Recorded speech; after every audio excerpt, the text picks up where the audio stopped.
Podium Podcast. Lo mejor está por escuchar.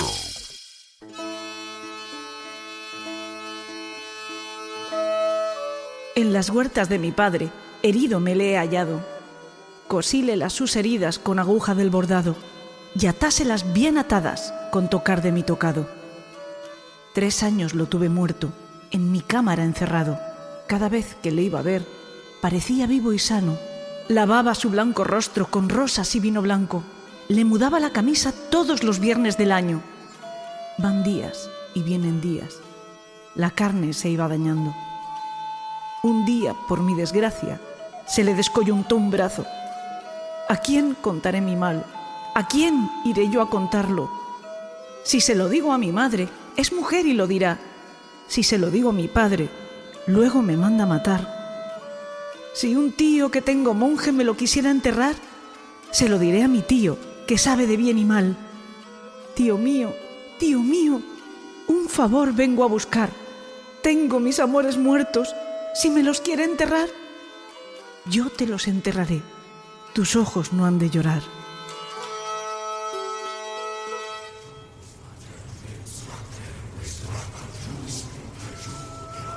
Elena, en el país de los horrores.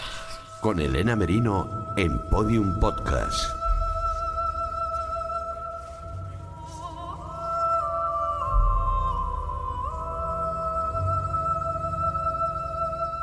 No se han equivocado, mis queridos secuaces. Lo que están escuchando es, efectivamente, Elena en el País de los Horrores, por mucho que este arranque sea más propio de la escóbula de la brújula, a quienes mando un abrazo enorme.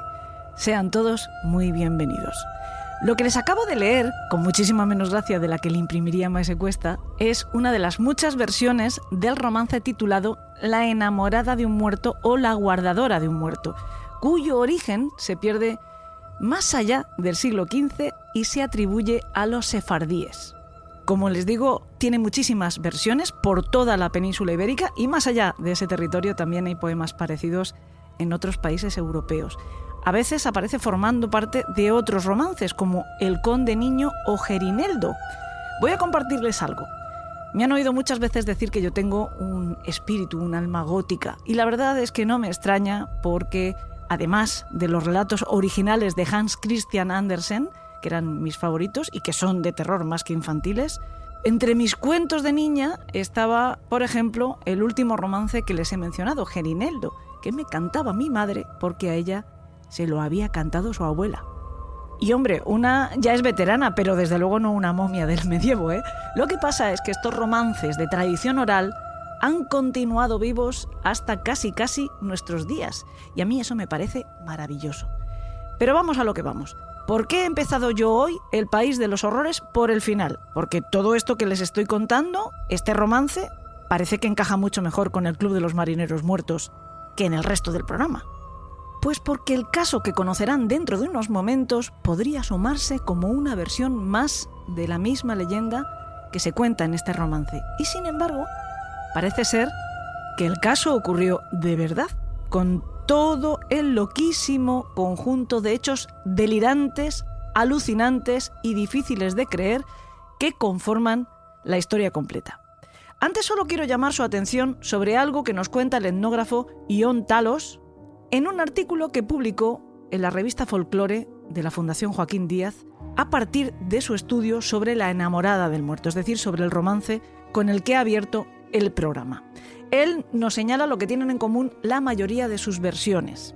En casi todas ellas, la protagonista suele ser una joven. Muchas veces es una princesa que se enamora de un muerto o de un hombre moribundo que fallece en sus brazos.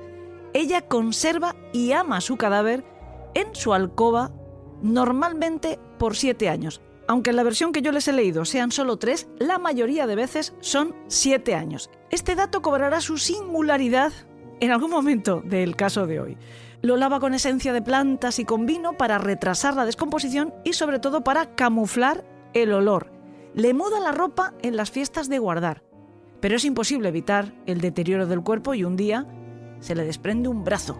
Esta es la señal que hace que ella comprenda que ha llegado el momento de enterrarlo.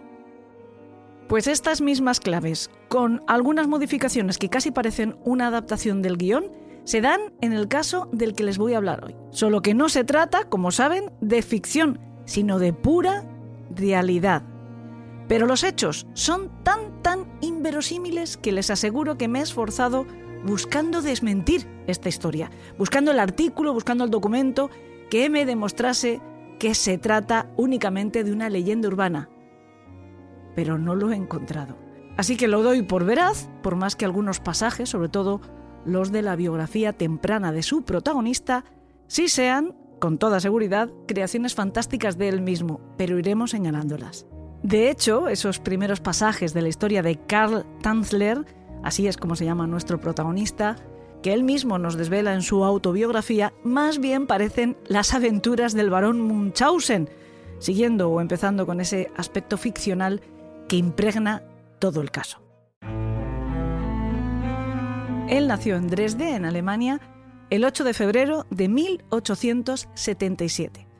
Según su propio relato, lo hizo en la casa familiar que llamaban El Castillo, pero no fue en ese, sino en otro castillo, la villa Kossel, donde se crió. Él cuenta que la mansión familiar estaba encantada, que su madre le habló con el tiempo de un fantasma, de una dama blanca que se aparecía desde hacía 200 años y que todos identificaban como la condesa von Kossel, su presunta antepasada. Una noble que vivió entre los siglos XVII y XVIII una vida bastante movida, por decirlo suavemente, con un embarazo antes del matrimonio, con un divorcio, para terminar convirtiéndose en la amante oficial de Augusto el Fuerte, rey de Polonia, con quien tuvo 3 hijos, y también una supuesta promesa de matrimonio por escrito que acabó siendo incumplida. La condesa von Kossel también tuvo un final un tanto aciago porque fue sustituida por otra en el corazón o en la cama del monarca y desterrada. Según Tanzler, esta mujer, a la que él consideraba el epítome del romanticismo, era además una gran alquimista y a eso se dedicó después de ser abandonada por el rey. Sin embargo, asegura que siendo aún un niño, no sabía nada de ella porque no tenía ningún interés en su propio árbol genealógico, ni en nada que no fuera la ciencia y la ingeniería. Ni siquiera le interesaban las chicas, ni aun cuando fue universitario en Leipzig. También dice que mientras fue pequeño, su familia nunca le había mencionado al fantasma. Y sin embargo, lo vio. En una visión o un sueño, cuando tenía 12 años.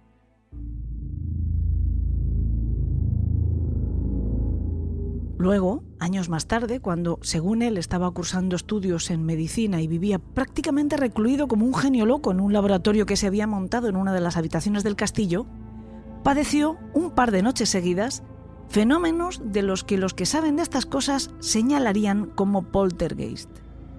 Las cosas de la mesa cayéndose sin que nadie las tocase, objetos levitando por el aire, temblores del suelo, y en plena vorágine, él, en un alarde de templanza, se atrevió a preguntar a la nada si se trataba de la condesa von Kossel.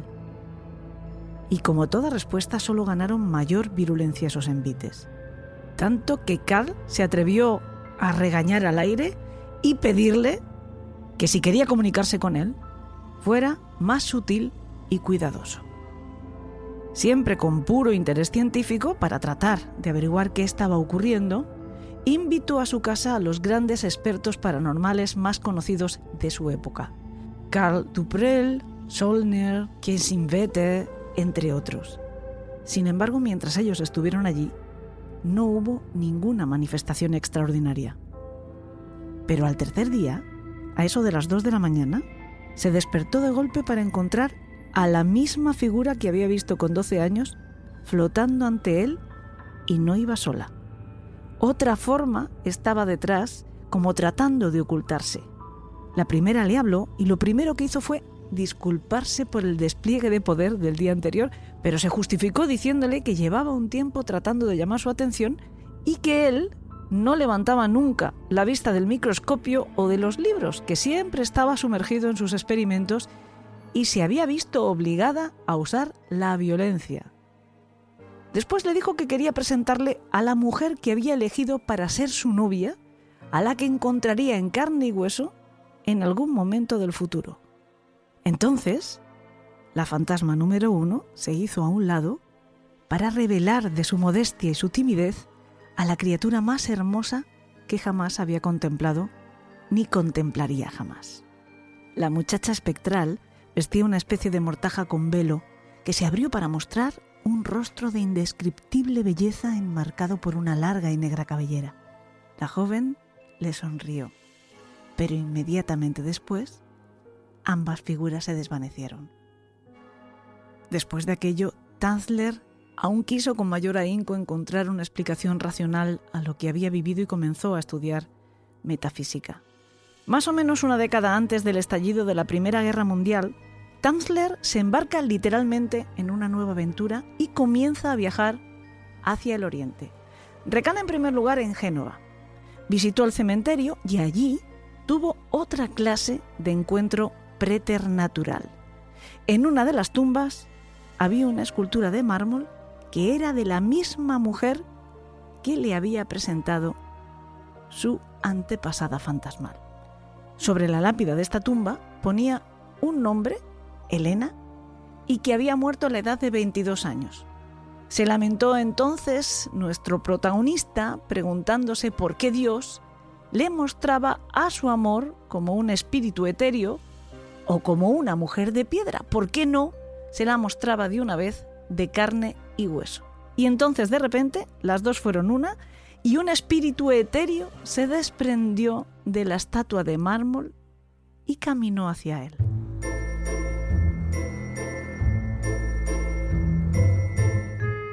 Tanzler se quitó el sombrero y la saludó. «Buenos días, mi señora». Pero la chica le sonrió y echó a andar, alejándose de él y perdiéndose entre los asistentes a un entierro. La buscó hasta bien entrada la noche, incluso le pidió a los carabinieri que le ayudaran, pero su amor había vuelto a desvanecerse. Continuó sus viajes por medio mundo hasta recalar en Sídney, Australia. Allí encontró trabajo como ingeniero civil eléctrico y experto en rayos X y obtuvo la nacionalidad británica. Pero el 7 de marzo de 1912, mientras estaba tranquilamente cenando, el fantasma, cuya presencia ya le había parecido percibir una noche 2 años antes, regresó.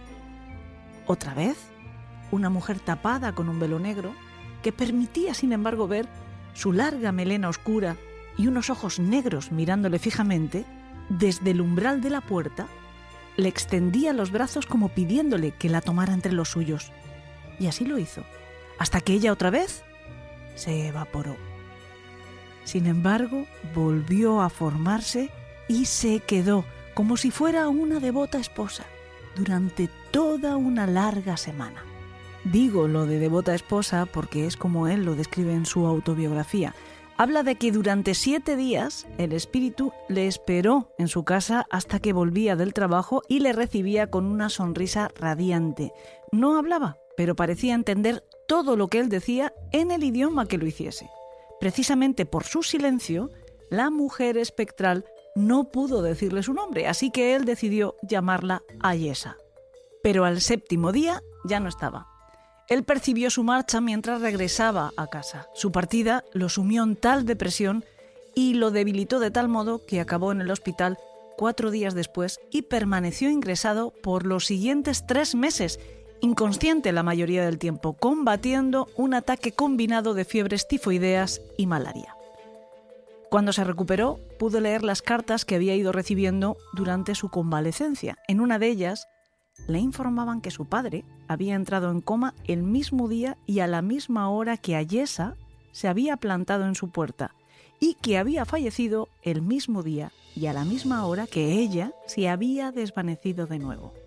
Bueno, creo que este sería un buen momento en nuestro relato para contrastar o desmentir varias cosas.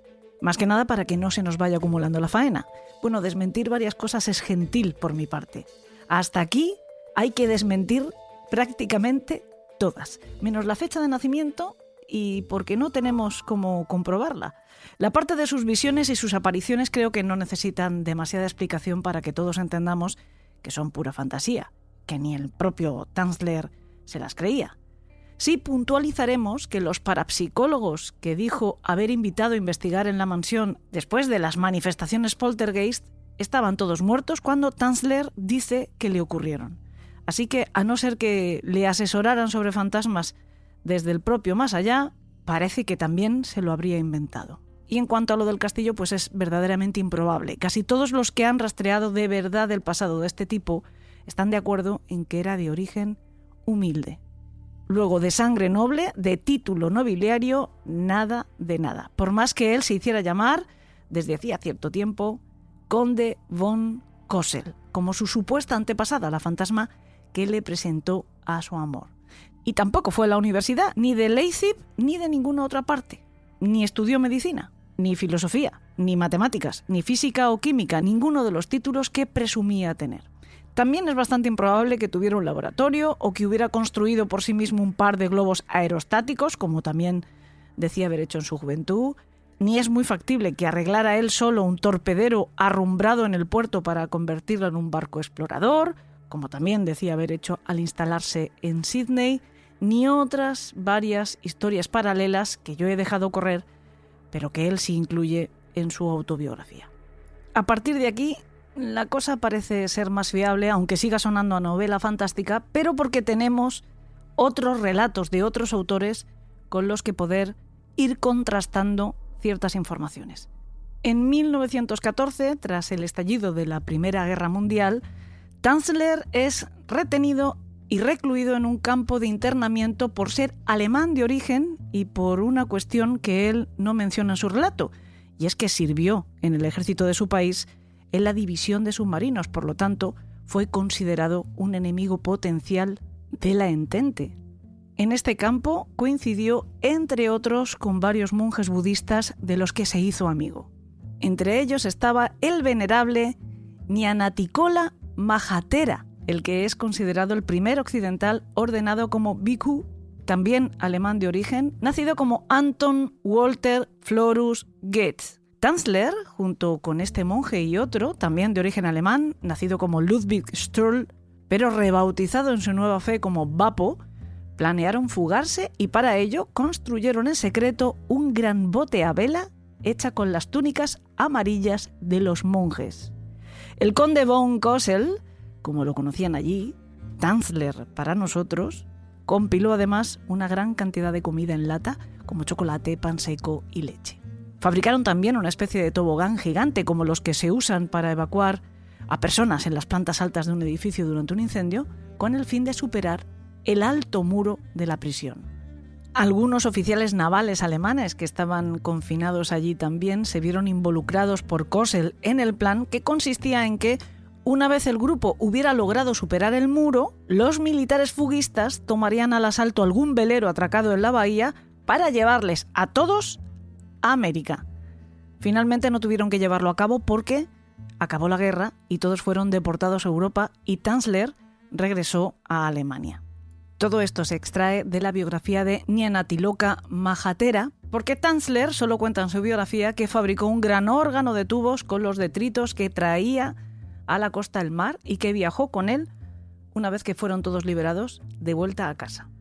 Es cierto que existe otro artículo autobiográfico publicado en el Rosicrucian Digest donde Tanzler habla de sus hazañas en el campo de internamiento, pero yo no he sido capaz de localizarlo para saber si es fiel a su versión posterior de los hechos o es una narración que se acerca más a la historia contada por el monje budista alemán.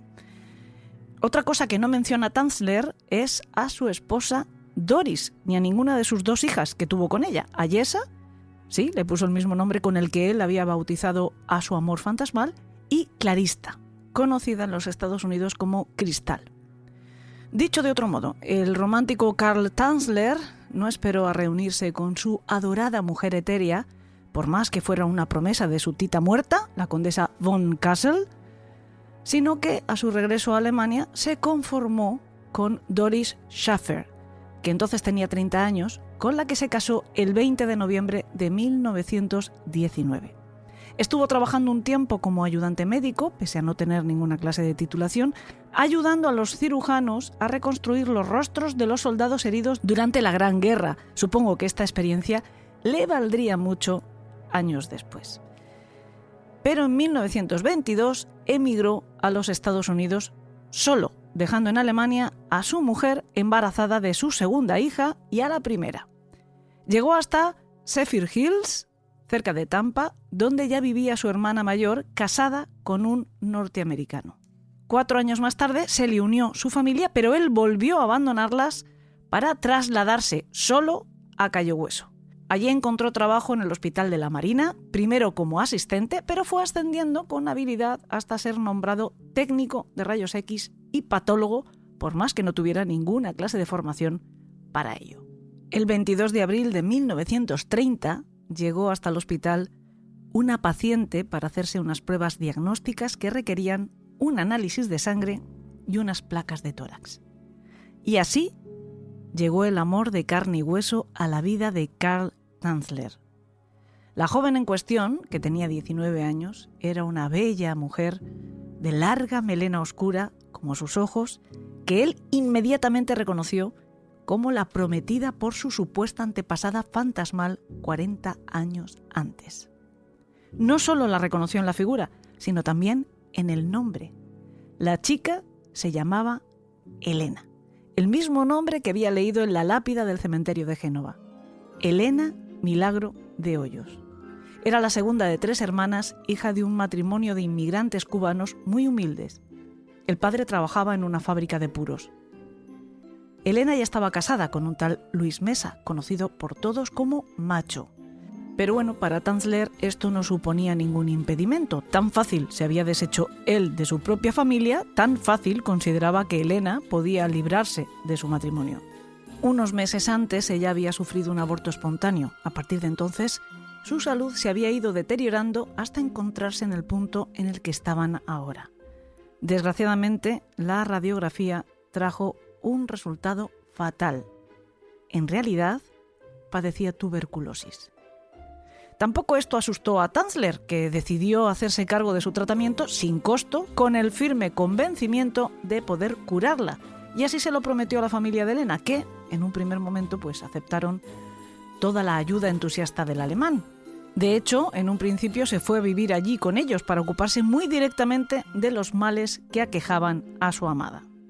El régimen para su recuperación pasaba por aplicarle radiación, electricidad directamente en la garganta, fruta y vino medicinal a partir de cocciones que elaboraba él mismo y otras más que eran puro experimento.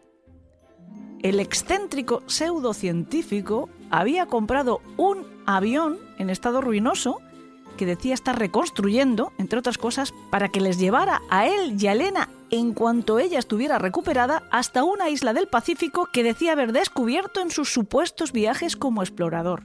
Esa chatarra, a la que bautizó como Condesa Elaine von Kossel, en honor a su amada, estaba aparcada en la parte trasera del hospital, y él lo convirtió en una especie de gabinete de profesor chiflado donde aplicaba sus inventos a la pobre Elena.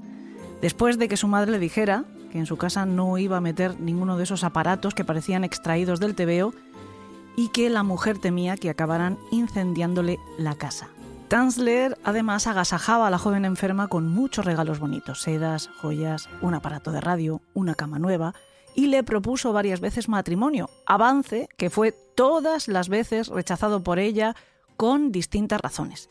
Que ella estaba casada, por más que su marido la hubiese abandonado en cuanto supo el diagnóstico, que en aquellos tiempos pues suponía una condena, o que ella era demasiado joven para un hombre de su edad, en fin, lo rechazaba una y otra vez, pero nada hacía sucumbir la pasión de este hombre, ni siquiera que los padres de la joven le echaran de casa cuando comprendieron que sus intereses no eran meramente médicos.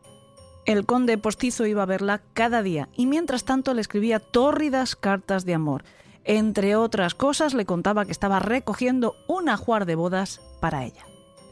Pero el 25 de octubre de 1931, mientras él estaba en el hospital, Elena murió. Tanzler hizo entonces lo que todos creían que era lo único que podía hacer ya por su amor, hacerse cargo del funeral. Pero no, la muerte tampoco lo paró. Visitaba cada día la tumba de Elena. Así se dio cuenta de que el cementerio no tenía un buen sistema de drenaje y, por lo tanto, su cadáver se podría estar mojando. Así que la cubrió con una lona impermeable mientras le construía un mausoleo. Cuando estuvo listo, inhumaron los restos de la chica y los trasladaron a una funeraria. Allí él dispensó a los restos un tratamiento muy especial. Mudó con cuidado todas las prendas que cubrían el cuerpo de Elena, lo trató con formaldehína, sobre su rostro puso una solución conservadora elaborada especialmente por él, lo limpió, lo desinfectó, eliminó todos y cada uno de los signos de podredumbre y se deshizo del olor. Finalmente, Elena fue depositada en una cubeta, lo que Tanzler llamaba un tanque incubador, que cerró herméticamente y que llenó con una solución antiséptica creada por él. Después, este tanque fue colocado dentro de una especie de cofre metálico, también hermético, que quedaba sellado por 100 tornillos. Todo esto fue depositado en el interior del mausoleo, que se cerraba con 3 pestillos cuya única llave conservaba él. Cada tarde siguió visitando a su amada en su nueva ubicación. Habían pasado 8 meses desde el fallecimiento de Elena cuando, una de esas noches de visita, por fin, volvió a oír su voz. Le hablaba desde dentro del ataúd. Primero le preguntó si todavía la amaba. Después, que dónde se encontraba. Tanzler respondió que estaba en una pequeña casa que él había construido para ella. Elena quiso saber si era la casa de ambos. Tuvo que responderle que no, y entonces Elena le dijo que deseaba que la llevara con él a un hogar que pudieran compartir. Todo esto siempre según la autobiografía de Carl Tanzler. Y por supuesto, los deseos de su amada eran órdenes para él. Le prometió que lo haría en la siguiente luna nueva, cuando la oscuridad pudiera ocultar su profanación. Carl estaba convencido pero inseguro. El cementerio donde estaba el mausoleo se encontraba en una plaza rodeado de casas habitadas con una calle muy transitada cerca de la tumba. Solo lo bordeaba una vallita metálica diáfana a la vista de todos. Además, durante el año y pico que él había ido a visitar a Elena cada tarde, pues había llamado demasiado la atención, sobre todo de los niños, que llegaban a perseguirle cuando se marchaba mientras le gritaban improperios. Incluso apedrearon el mausoleo en una ocasión y tuvo que llamar a la policía para ponerle remedio. Pero 2 días antes de robar el cuerpo de Elena, ella misma le dio la solución, siempre según su narración. Le dijo que colocara una gran manta sobre la verja del cementerio justo delante de su tumba para apantallar la mirada de los curiosos. Le aseguró que la muerta de la tumba vecina era su amiga y que les ayudaría en su plan de fuga.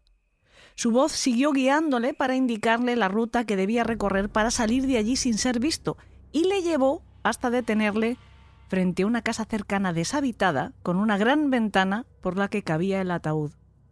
Al día siguiente la alquiló con la excusa de ir a instalar allí su taller.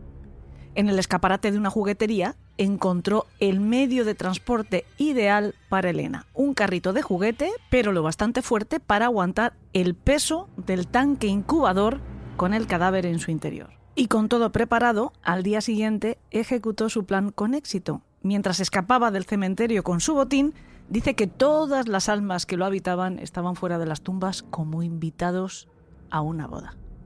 Esa noche y el día siguiente dejó el ataúd de Elena dentro de la casa alquilada. Pero a la siguiente noche lo trasladó en taxi hasta el avión que decía estar restaurando, instalado en la parte trasera del hospital donde trabajaba. De hecho, el conductor le ayudó a subir al coche lo que suponemos que él creía que era un baúl de equipaje. La siguiente tarea le era familiar. Ya la había realizado una vez, un par de años antes, tras la primera inhumación del cuerpo de Elena. Procedió a lavar el cadáver en avanzado estado de descomposición. Mientras lo hacía, la oyó decir: «Ahora ya no me vas a querer nunca más». A lo que él, sin embargo, respondió: «Te quiero más que nunca», antes de besarla profundamente en sus labios secos e insuflar aire en sus pulmones, si es que seguían allí. La vistió con el vestido de novia que había comprado para ella, la cubrió con un velo de seda y le puso una corona de oro. Y en cuanto pudo, pues también le puso unos ojos nuevos de cristal que compró por catálogo. No se decidió a dormir con ella hasta que tuvo claro que no era portadora de ninguna bacteria nociva, aunque sí había otros habitantes en su cuerpo, larvas y gusanos, que cuidadosamente fue eliminando. Pero todo esto no restaba a ojos de Carl ni un ápice de su belleza y su magnetismo. Ni siquiera estaba muerta a sus ojos, ya no. Para él, Elena había resucitado. Mientras tanto, tuvo noticias de que su hija pequeña, a la que prácticamente no había conocido, había muerto de difteria. Pero esa muerte no le interesaba y ni siquiera costeó el funeral. Unos meses más tarde, el comandante que dirigía el hospital de la Marina donde trabajaba Carl y donde estaba instalado el ruinoso avión, que era la nueva morada de Elena, murió y su sustituto le ordenó que trasladara aquello inmediatamente. Se lo llevó a una cabaña destartalada en South Beach, cruzando media ciudad, pasando, por cierto, cerca de la casa de los padres de Elena, que lo saludaron con la mano, sin imaginar remotamente qué ocultaban las cortinas de la cabina de aquella desvencijada nave. Mario Martina, el cuñado de Elena, casado con su hermana mayor, Florinda, a la que todos llamaban Nana, fue quien le ayudó a adecuar el terreno para su nueva ubicación. Levantó después una especie de hangar de hormigón donde guareció el avión e instaló, según él, un laboratorio experimental dotado con un transformador de 1 millón de voltios, aparatos de rayos X y un quirófano. Había fabricado una nueva incubadora para preservar el cuerpo de Elena que también pudo instalar en el hangar. Pero su objetivo final no era detener el deterioro de los restos, sino resucitarla de verdad, recuperar células y tejidos para que volviera a la vida. Y él era optimista, notaba progresos con cada fluido de su propia alquimia que inyectaba en el cadáver. Percibía incluso color en las mejillas que, por otra parte, solo él creía que seguían allí. De hecho, él describe el aspecto de la muerta después de sus tratamientos como de una belleza radiante. Pero un nuevo envite de la vida les puso en problemas. La WPA, la Work Progress Administration, una agencia creada para dar trabajo en obras públicas a millones de desempleados que había en los años 30 en los Estados Unidos, mandó una brigada de hombres a limpiar South Beach y a construir cabañas y pasarelas de madera. Es decir, que la playa y por lo tanto las inmediaciones del hangar hogar de Carl y Elena se llenaron de curiosos en potencia. Para colmo de males, los meteorólogos anunciaron que un enorme huracán se dirigía en línea recta justo donde se encontraba la edificación. Carl la reforzó con vigas aquí y allá, protegió lo que pudo, incluido el cadáver, que lo puso tan alto como le fue posible, pero en tan solo 2 horas la tormenta se llevaría todo lo demás.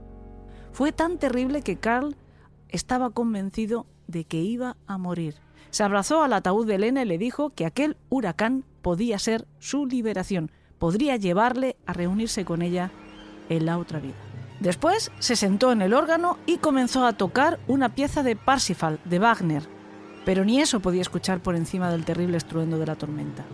Cuando al fin terminó, pudo comprobar que sus pertenencias se habían salvado, casi todas, lo que reforzó la idea de que la providencia bendecía su extraña obsesión y todas las acciones que impulsaba.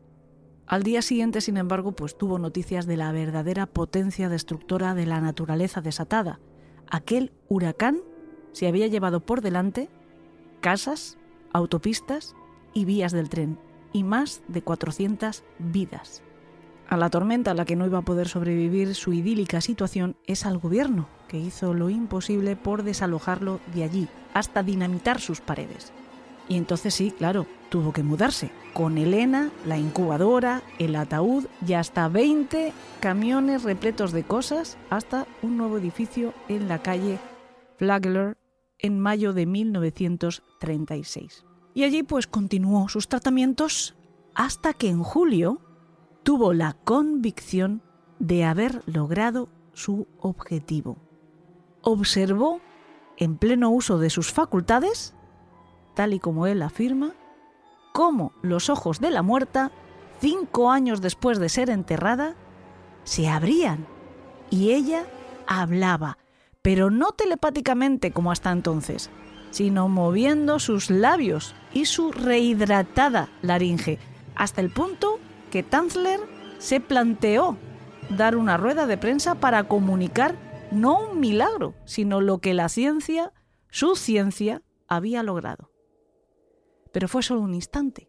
En el tiempo en el que él se fue a prepararle un té calentito a su amor, ella volvió a su terca inacción. Pensó que tenía que redoblar sus esfuerzos. En la nueva casa no había podido instalar todo su aparataje eléctrico, fundamental para su investigación, así que pensó que tenía que conseguir fondos para comprar un terreno en alguna otra isla donde construir un nuevo laboratorio. La cuestión era cómo lo iba a hacer, porque se había quedado sin trabajo. Le despidieron del hospital tras un ajuste de presupuestos. Se cree que siguió viviendo a partir de un cheque que le enviaba el ejército alemán como pensión por sus servicios. Pese a que los ojos del corazón le hacían ver a Elena muy viva, los ojos de verdad no le engañaban, y con la parte que aún era racional de su cabeza se daba cuenta de que el cuerpo de su amada iba deteriorándose paulatinamente. Así que él le fabricó una máscara de cera, vació su abdomen, lo rellenó con algodones, le dio baños de colonia, cubrió todo el cuerpo con una funda fabricada a partir de seda impermeabilizada, le fabricó una peluca con su propio pelo, con la melena que una vez ella se había cortado y su madre había conservado, y le puso cuerdas de piano dentro de los brazos para que no se desensamblaran. ¿Recuerdan el romance del principio? Que cuando al amor de la princesa se le cae el brazo, ella entiende que ha llegado el momento de enterrarlo. Bueno, pues se ve que Tanzler no quería que eso le pasara. A esas alturas, Elena ya no estaba en la dichosa incubadora. A esas alturas, Elena ya estaba en la cama de Karl. Pero todo toca a su fin. También esta ajetreada y macabra felicidad del extravagante conde von Cosel. El 28 de septiembre de 1940, el marido de Nana le avisó de que alguien había profanado el mausoleo y había manipulado los ataúdes. Acudió corriendo y se encontró allí a la hermana de Elena, junto con otra mujer, un sacristán y el responsable del cementerio, que la estaban tranquilizando, asegurándole que nadie había abierto la caja de su hermana y prometiéndole que a partir de ese día la tumba iba a estar estrechamente vigilada. Pero Nana, cuando vio a Karl, le pidió que fuera él quien abriera el segundo ataúd de Elena para comprobar por ella misma que todo estaba en orden. Él, por supuesto, se negó.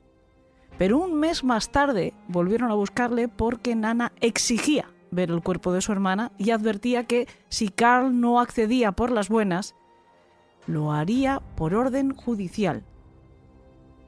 Él entonces la llevó hasta su propia casa para mostrarle que Elena estaba a salvo y bien cuidada.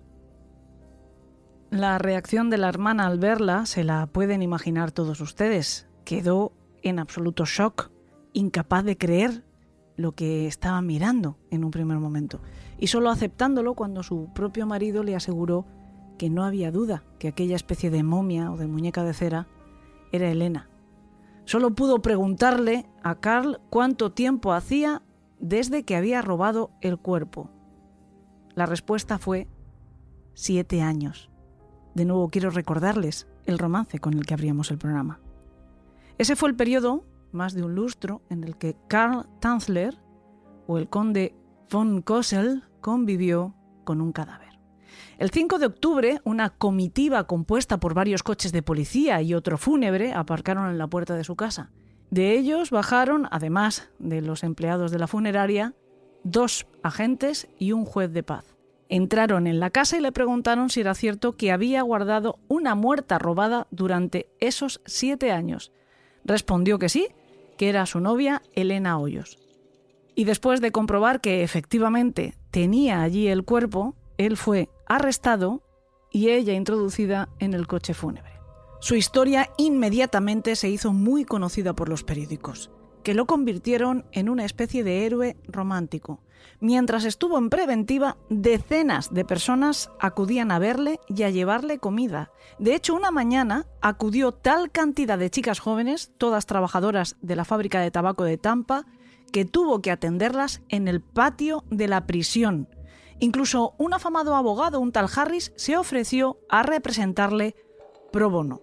3 días después de su arresto, tuvo su comparecencia preliminar. Además de los testigos, él mismo prestó declaración y contó toda esta epopeya místico-paranormal frankensteiniana que yo acabo de compartir con ustedes. El 9 de octubre se presentaron formalmente los cargos: destruir maliciosamente y sin motivo una tumba y llevarse el cuerpo sin autorización. No los hubo por necrofilia, lo que indicaría que no se encontraron pruebas o que se ignoraron, y es algo que desde luego él siempre negó, que practicara sexo con el cuerpo de Elena. Además, se decretó que no podría pagarse la fianza, $1,000, hasta la siguiente comparecencia ante el tribunal, un mes después. Pero para Carl, pasara lo que pasara en el juicio, si finalmente se producía, él ya había sido sentenciado y al peor castigo que podían imponerle: no volver a ver a Elena, ya que él no era un pariente verdadero. Ella volvería a ser enterrada por su hermana, echando al traste todo el trabajo que él había desempeñado para resucitarla. Mientras tanto, el cuerpo de Elena estaba siendo expuesto en la funeraria Dean López después de practicarle una autopsia. El supuesto resultado no se dio a conocer hasta muchos años después, en 1972, cuando se publicaron en un par de libros sobre el caso. En ellos se desvela que los doctores DePuy y Foraker, encargados de la necropsia, descubrieron un tubo lo bastante ancho como para que cupiese un pene en el interior de la vagina de Elena y en el fondo algodones manchados de semen. Aunque esto es cuestionado por otros autores, ya que no existen fotografías de la autopsia ni hay nada que lo verifique. Del cuerpo en sí, de su estado, sí hay imágenes y son absolutamente dantescas. Mientras estuvo expuesto, en 3 días, más de 6.800 personas acudieron a contemplarlo. Finalmente, el cuerpo le fue devuelto a su hermana, que pidió que lo desmembraran para poder guardarlo en una caja mucho más pequeña que un ataúd, y volvió a enterrarlo en el mismo cementerio donde ya había sido sepultada 2 veces, solo que en esta ocasión en una ubicación secreta, sin marcar, para que su obsesivo pretendiente jamás pudiera encontrarla si conseguía librarse o salir de la cárcel pronto. El 10 de octubre, 3 psiquiatras examinaron el estado mental de Tanzler por orden del juez Albury, pero, por sorprendente que sea, determinaron que estaba perfectamente para afrontar un juicio. También su esposa, en una carta dirigida al tribunal, explicó pues que Carl era rarito, pero que de loco, nada. Pese a todo esto, a Tanzler no le estaban saliendo las cosas tan mal. Mientras estuvo en prisión, siguió recibiendo cartas y visitas de cientos de simpatizantes, uno especialmente interesante, un agente cinematográfico, que le hizo una oferta por su historia, que además quería que protagonizara a él. Sin embargo, lo rechazó porque ese hombre en su momento no había querido o no había podido ni siquiera pagar la fianza. Entonces desconfió de que el proyecto fuera serio. De ella se hicieron cargo 2 amigos suyos, Benny Fernández y Joseph Sorsky. En cualquier caso, Carl Tanzler no tuvo que volver a prisión ni al tribunal. Resulta que sus abogados demostraron que los cargos que le habían sido imputados habían prescrito y se libró de todo.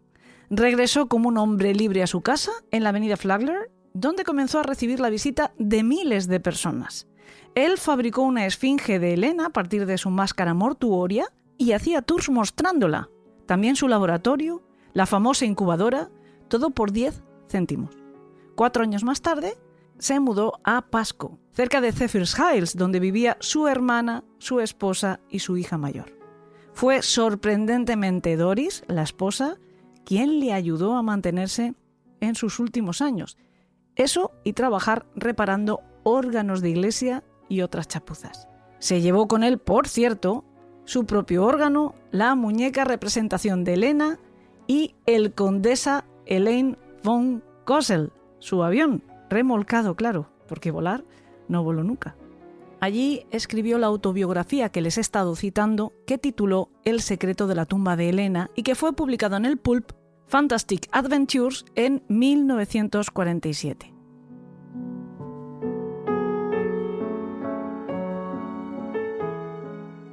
Se cree que el 3 de julio de 1952 murió. Digo se cree porque su cuerpo fue encontrado 3 semanas después de esa fecha y la data del fallecimiento se estableció a partir del cálculo del forense. Tenía 75 años. El novelista William Michel Felder escribió un relato sobre el caso, publicado en otro pulp, en Detective Cases, que tituló El Dr. Frankenstein de Florida y su laboratorio del amor. Y en él cuenta un descubrimiento, aunque hay muy pocas evidencias de esto y por lo tanto pues lo vamos a poner en cuarentena. Según él, en 1982, unos obreros que estaban llevando a cabo una reforma encontraron una nota manuscrita de Tanzler explicando cómo asesinó a Helena. La nota, según se publica, dice: murió porque yo le di esto misericordiosamente. Mezclé raíz de acónito con acónito diluido. Le resultó apetecible y mi amada partió de este miserable mundo el 25 de octubre de 1931. No sufras más, dulce Helena. Te he enviado a Los Ángeles con mi elixir dorado.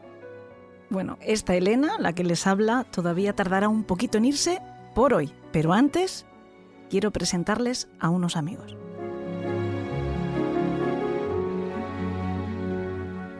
Helena, en el país de los horrores.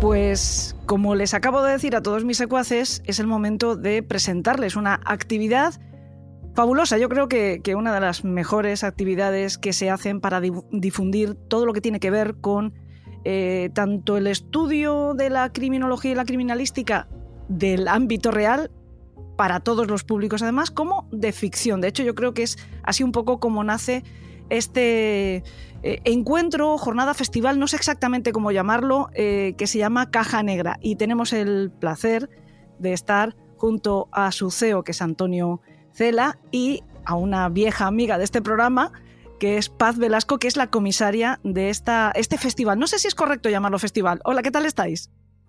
Hola, muy buenas, ¿qué tal? Encantado de entrar por esta ventana, por este hueco de lo criminológico. Decía que no sé si es muy correcto llamarlo festival, porque lo del festival a mí siempre me suena un poco pues festero, ¿no? Esto, aunque sea un encuentro lúdico al fin y al cabo, y bueno, que mezcláis ficción con realidad, pues tampoco es que sea como para ponerse un traje de lentejuelas y esas cosas, ¿no? No sé si es correcto. ¿Cómo le llamáis vosotros? ¿Congreso? ¿Encuentro? Yo la verdad es que prefiero llamarlo, no me gustan mucho las etiquetas, pero evidentemente hay que usarlas. Pues a mí me gustaría decir que es un evento multidisciplinar donde precisamente mostramos la realidad y la ficción desde un punto de vista holístico, es decir, desde el punto de vista de las ciencias sociales, la criminología, desde el punto de vista de la investigación técnica del delito, todo lo que tiene que ver, por supuesto, con las ciencias forenses. Vamos a hacer talleres de criminología, vamos a hacer talleres de ciencias forenses y luego, por supuesto, bueno, pues todo lo que tiene relación con ese crimen que consumimos a través de un montón de medios en la actualidad. Literatura, televisión, series, música, documentales, true crime. De modo que lo que hemos tratado de hacer, y hemos siempre seguido las pautas y la guía de Antonio, es eso, crear un evento multidisciplinar donde desde diferentes ámbitos, desde diferentes ángulos, hablemos del crimen en la realidad, de cómo se investigan los crímenes en la realidad y además traspasar esa línea. ¿Qué ocurre en la ficción? ¿Cómo se cuentan? ¿Y por qué se cuentan? Bueno, yo antes de seguir preguntando cosas, os tengo que dar las gracias porque este tipo de iniciativas creo que eran fundamentales, sobre todo para los que nos dedicamos a esto también, ¿no? Porque supongo que a vosotros también os ocurre, a mí me llega muchas veces oyentes de Elena en el País de los Horrores casi disculpándose porque le interesen estos temas, ¿no? Porque está como estigmatizado tener curiosidad y querer saber más sobre la parte más oscura del ser humano. Parece que tienen que eximirse o pedir perdón o algo así porque piensan que la mayoría de gente los va a considerar morbosos. Y sin embargo, por fin se está creando una red de eventos parecidos al vuestro, aunque posiblemente el vuestro sea el que reúne a profesionales de mayor, bueno, la palabra categoría es fea quizá, ¿no? Pero de una labor más reconocida y reconocible, ¿no? Es la tercera edición que se hace Caja Negra. Sí, efectivamente, es la tercera edición y como muy bien apunta nuestra comisaria Paz Velasco, la filosofía que tiene el evento multidisciplinar Caja Negra Crimen y Ficción es precisamente esa fusión, ese maridaje entre lo que es la vida real de los sucesos, pero también no solamente desde la óptica del investigador, sino también de los actores, digamos, más pasivos, como son los periodistas, los cronistas de la crónica negra de sucesos, los grandes profesionales como Manuel Marlasca, Patricia Abet, que estará con nosotros este año, John Sistiaga, en fin, un elenco de profesionales del mundo de la comunicación que lo que te otorga es, digamos, una mayor credibilidad a la hora de ofrecer un producto que la gente, no nos engañemos, no es idiota. La gente, el público en general está ávido de encontrarse formatos interesantes, pero sobre todo que sean rigurosos y que tengan una calidad. Y nosotros eso es, digamos, el leitmotiv de Caja Negra, el ofrecer al público un producto que esté dotado de la mayor calidad posible para que, lógicamente, tenga la máxima aceptación y la máxima credibilidad. Esa es un poco la idea. Además, fiel reflejo de ese interés que hay cada vez mayor, creo, en estos temas es el éxito que habéis tenido en ediciones anteriores y que estáis teniendo en esta, porque obviamente empezáis mañana. Hoy, bueno, no estamos grabando esto el día real, eso tampoco vamos a engañar a nadie, pero en el momento en que este programa esté puesto a disposición de nuestros secuaces, será el día antes de empezar esta tercera edición de Caja Negra Crimen y Ficción. Y yo no hago más que ver en redes sociales cómo vais colgando el cartel de no quedan entradas. Todavía quedan, por eso también estáis en el programa, porque a tiempo llegamos de avisar a nuestros secuaces de que esto se va a celebrar a partir de mañana en Valladolid. Ahora diremos datos más concretos para que la gente pueda tener acceso a esas entradas y tener acceso al evento. Pero en cualquier caso, de algunas de las actividades que habéis organizado para este año, porque como bien estáis señalando, es multidisciplinar y multiescenario y está compuesto de muchas formas de... No sé si también sería correcto decir formas de expresión de este interés por la criminología diferentes, pues para muchos de esos eventos ya tenéis todas las entradas vendidas. ¿Lo habéis percibido en otras ocasiones también? Sí, realmente es un evento que tiene ya un cartel de, digamos, una seña de identidad de altísima calidad, pero no por los que lo organizamos, sino por la gente que acepta venir muy gustosamente a participar en un evento multidisciplinar y sobre todo que tiene esa filosofía de divulgación y de contenido científico y lúdico, aunque esté mal decirlo también, el que algo tan tremendo como es la criminalidad y sus formas se le pueda etiquetar como lúdico. Efectivamente, tenemos ya completos los talleres. Son 2 talleres que consisten básicamente en una inmersión en el ámbito de la vida real. Uno de ellos es el proyecto Horus, a través de una empresa de analistas de inteligencia criminológica que básicamente han diseñado un programa, el proyecto Horus, como os decía, que consiste en la localización de personas desaparecidas en fuentes abiertas. Ese taller ya está completo. El segundo taller es Visión en túnel, que es la inmersión en la simulación de un enfrentamiento armado para que las personas que asistan en una especie de túnel oscuro van a poder visualizar y con armas simuladas el saber cómo un agente de policía tiene que tomar decisiones en fracciones de segundo identificar al agresor, discriminar la persona que simplemente es un transeúnte o es la potencial víctima, y tomar unas decisiones que en muchas de las veces desgraciadamente acarrea resultados irreversibles. Es una forma también de hacer una inmersión, como ya lo hicimos en otras ocasiones con talleres de criminalística, de antropología forense, de psicología y perfilación criminal, para que el asistente a caja negra se convierta en un investigador. Esa es la filosofía. Esos talleres están llenos. Prácticamente a la semana ya estaban todas las plazas ocupadas y hemos tenido que colgar el cartel de no hay entradas para la mañana del sábado 30 de noviembre, en la que estarán los grandes profesionales de la comunicación, periodistas como Jon Sistia, Antonio Pamplega, Miguel de la Fuente, auténticos referentes del periodismo de guerra, acompañadas por un teniente coronel del Estado Mayor y de la Escuela de Guerra del Ejército de Tierra. Estarán analistas de conducta de la sección de análisis de conducta como Alicia Juárez, cuya creación fue hace 10 años y ha participado en investigaciones tan importantes como el caso de Diana Kerr, Marta del Castillo, el caso de Ruth y José de ese tremendo asunto del suceso que conmocionó a media España del caso Bretón, y qué no decir del caso de Ana Luisa Quezada, que también fue objeto de análisis por parte de estos compañeros. Eso, unido al trabajo de Aitor Curiel en el ámbito de las ciencias forenses, va a ofrecer una mañana que ya está con el cartel de no hay entradas. Porque, insisto, es una idea de inmersión, de facilitar el curioso, la persona que tenga interés en ese tipo de temas, pueda tener un contacto directo con los profesionales de la vida real. Por la tarde tendremos la entrega de los premios Caja Negra con un festival. Eso sí que es un festival con música, con teatro, sí, con una historia muy, muy lúdica, y prácticamente hay 300 entradas vendidas. Ahí sí que quedan algunas otras. Y bueno, y digamos que uno de los platos más importantes es el que ha creado a su medida, es un traje que ha hecho Paz Velasco, y yo prefiero que sea ella quien cuente qué es lo que va a ocurrir. Bueno, todo esto que he contado será en el Centro Cultural Miguel Delibes de Valladolid, en la sala de teatro experimental. Y lo que ha creado Paz Velasco, nuestra comisaria, es una maravilla de evento en el ámbito de la literatura que bueno, yo prefiero que Paz sea la que lo cuente. Muchas gracias, Antonio. Pues sí, han confiado en mí y hemos creado, a partir de las 4:30 de la tarde, el día 29, es decir, mañana por la tarde, vamos a tener algo espectacular.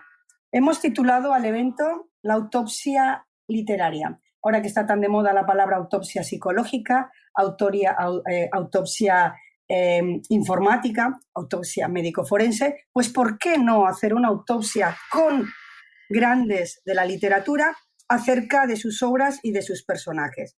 Y vamos a tener 3 eventos esa misma tarde. Vamos a empezar con Susana Rodríguez Lozaun, en el que vamos a trazar una serie de patrones o perfiles acerca de cómo se construye un personaje malvado, qué características debe de tener, en qué fuentes se inspira un escritor, qué documentación consulta. Después, nuestro compañero José Francisco va a estar en una mesa muy interesante con Marto Pariente y con Tony Hill, hablando de sus 2 últimas obras. Y, finalmente, yo estaré con mi querida y admirada amiga Marta Robles, hablando precisamente de lo mismo. Pero esta vez, ambas vamos a ser interrogadas, por decirlo de alguna manera, por parte de otra gran compañera, periodista, María Jesús, que va a ser la que nos va a hacer un pequeño tercer grado acerca de esto mismo, ¿no? Vamos a hablar de maldad cotidiana, vamos a hablar de maldad extrema, vamos a hablar de cómo se crean esos personajes y cómo crearlos para que llegue al gran público.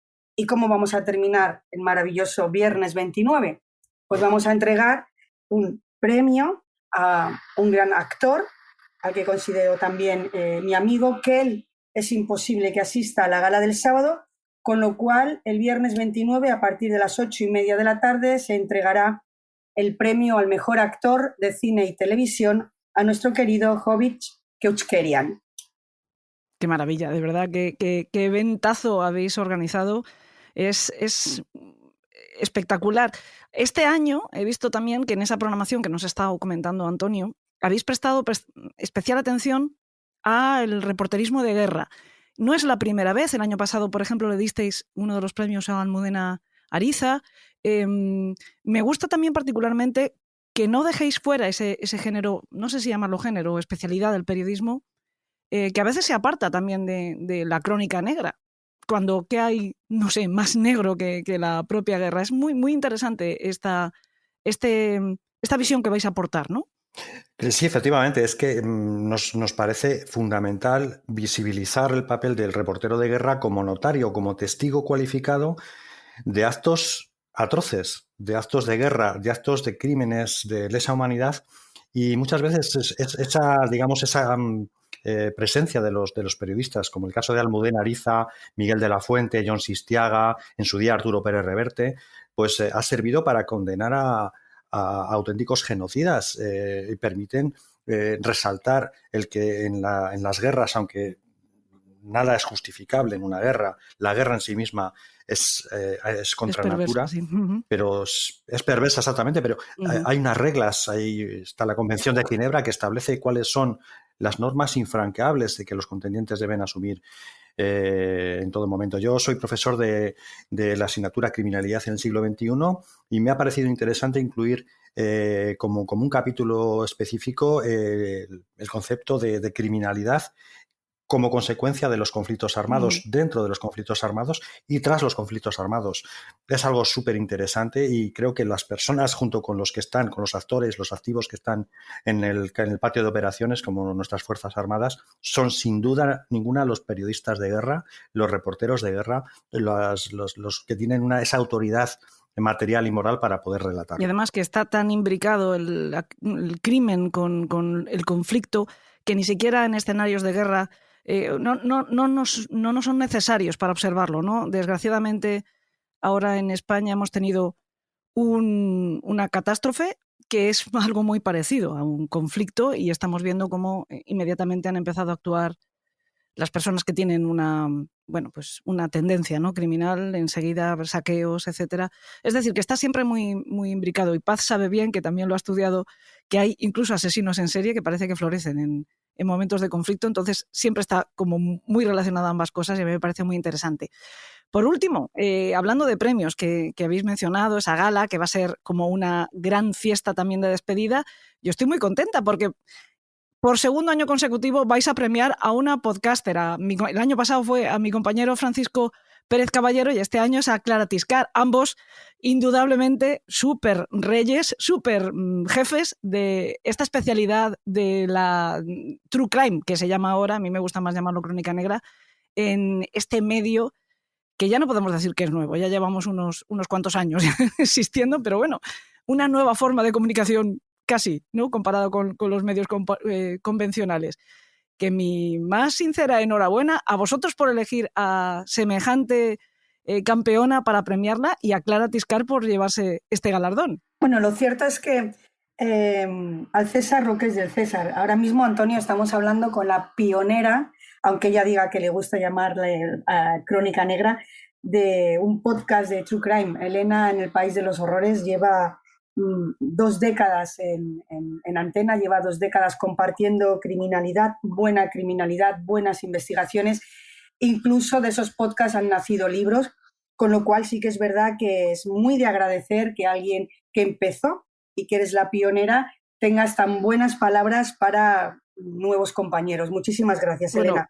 Paz, nuevos compañeros, no, sin lugar a dudas, ellos llevaban ya también un montón de años en esta especialidad y lo hacen muy bien, francamente bien, y de hecho yo soy consumidora de sus trabajos, aprendiza de sus trabajos y además es que no sé si alguna vez me has oído decirlo, pero yo no creo en la competencia dentro del podcast, creo en el compañerismo, porque afortunadamente a quien le gusta la crónica negra nos puede poner a todos en una lista de reproducción y nos va escuchando uno detrás de otro. Eso y habrá quien le guste más el trabajo que hacemos en el País de los Horrores o quien prefiera cualquier otro programa, por no volver a mencionar a lo mejor a Paco o a Clara, ¿no? Pero bueno, ellos son fantásticos. Yo creo que a nadie que le interese este tema te va a decir media palabra diferente a la que te estoy diciendo yo, ¿no? Hacen un trabajo impecable y por supuesto merecen este galardón y todos los que se puedan dar.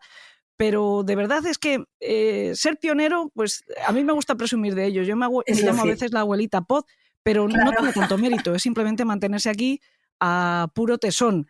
Lo que sí Ujú. tiene mérito es llegar a lo mejor después, cuando había ya mucho campo sembrado, y conseguir ponerse a la cabeza. Eso es maestría. Por supuesto que estoy para darles la enhorabuena siempre, siempre, siempre, porque además me parecen dos personas excelentes. Iba a decir, estaba buscando si decir excepcionales o excelentes y al final he hecho un batiburrillo. Pero bueno, que en cualquier caso, si gana un podcast, un premio que se puede dar a cualquier profesional de este ámbito, ganamos todos. Entonces, por supuesto que mi más sincera enhorabuena.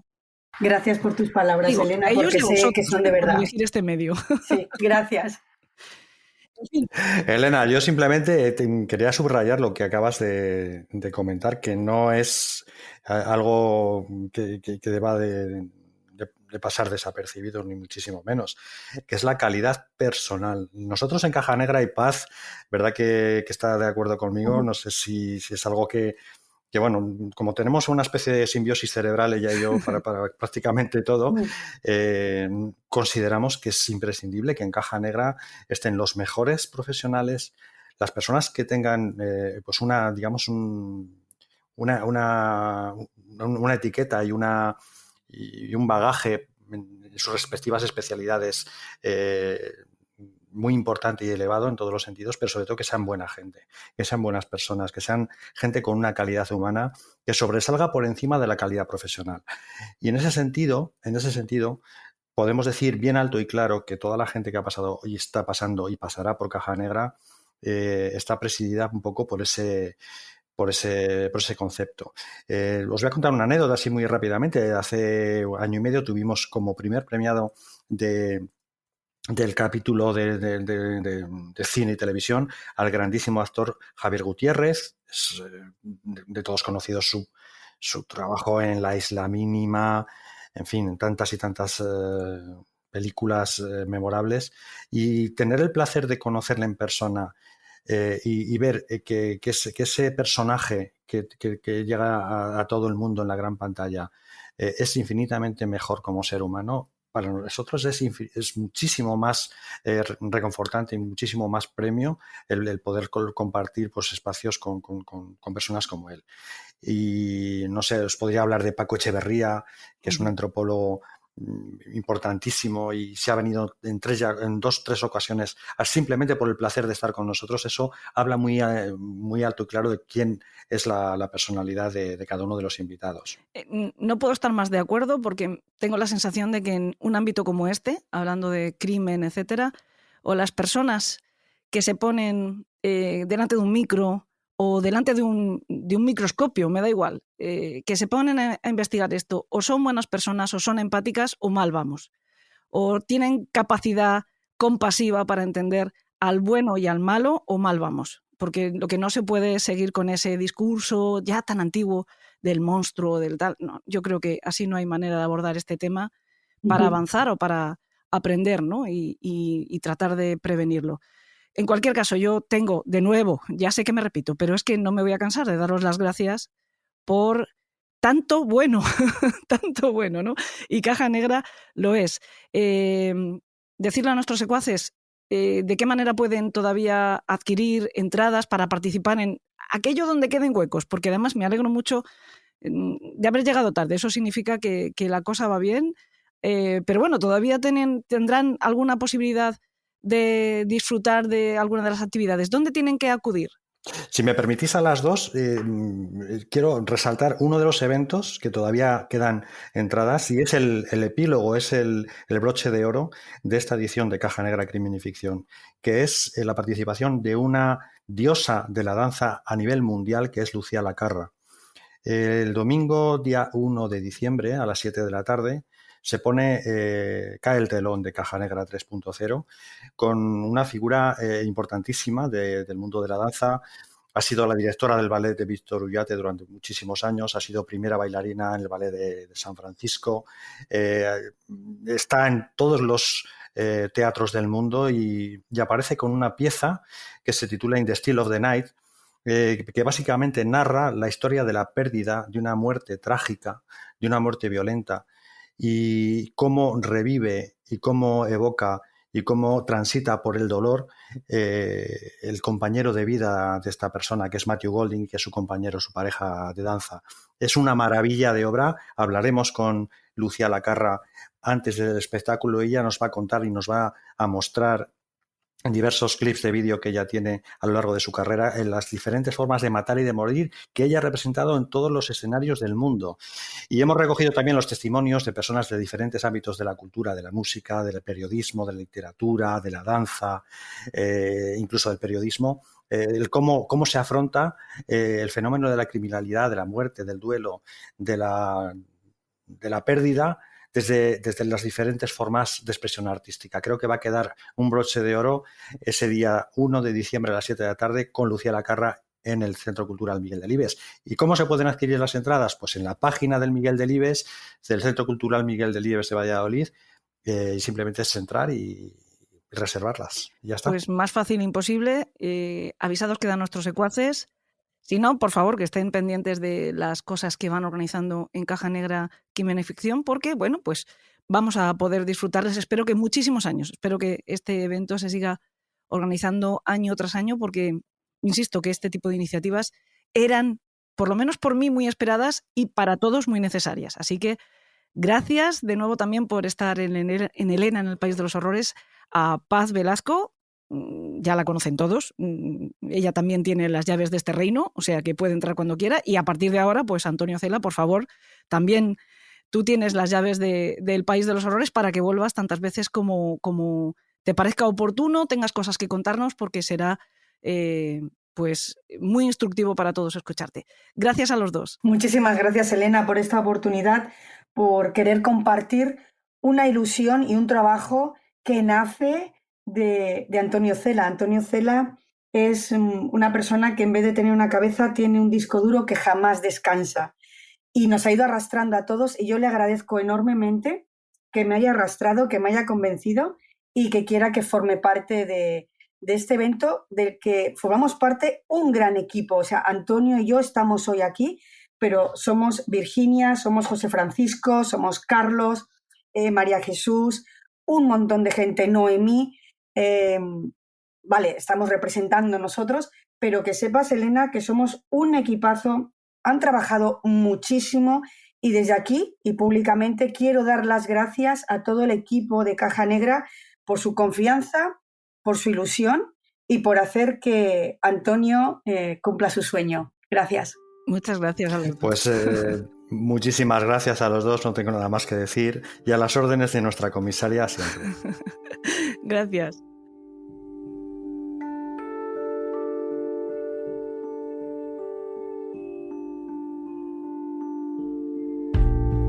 Nosotros vamos a procurar estar allí, en Caja Negra Crimen y Ficción, para tratar de hablar con algunos de los participantes y poder traerles después a ustedes sus experiencias. Aunque de momento, para la semana que viene, que toca programa de mecenas, voy a ir recopilando algunas historias más, que las hay, como la de este nuevo habitante de El País de los Horrores, que es desde hoy Karl Tanzler, o el conde von Kossel, que la verdad, sabiendo lo que hizo, me parece un nombre artístico muy bien elegido. Ya saben que para ser mecenas de Elena en el País de los Horrores tienen que entrar en la plataforma iVoox o en la plataforma Apple Podcast y pinchar escuchar en el programa de la semana que viene o en cualquiera de los que tienen el simbolito azul. A partir de ahí seguir las instrucciones para su suscripción. Vale 1,5 € al mes, desde siempre además. Y esa cuota les da automáticamente acceso a toda la fonoteca, no solo al programa que hayan pinchado, sino a todos los programas que generalmente están restringidos a mecenas. No hay pertenencia ni nada parecido, pueden estar un solo mes o muchos. Si me dan a elegir, me quedo con la segunda opción porque será señal de que les gusta y les convence lo que hacemos, además de que su ayuda nos permite continuar con el trabajo. Mi gratitud será como el amor de Tanzler, eterna. Gracias como siempre a Yes We Cast y Alberto Espinosa por ponernos guapos y a todos ustedes por su atención. Y por favor, ni se les ocurra tomarse ningún elixir dorado, pero vayan con los ángeles y tengan dulces sueños.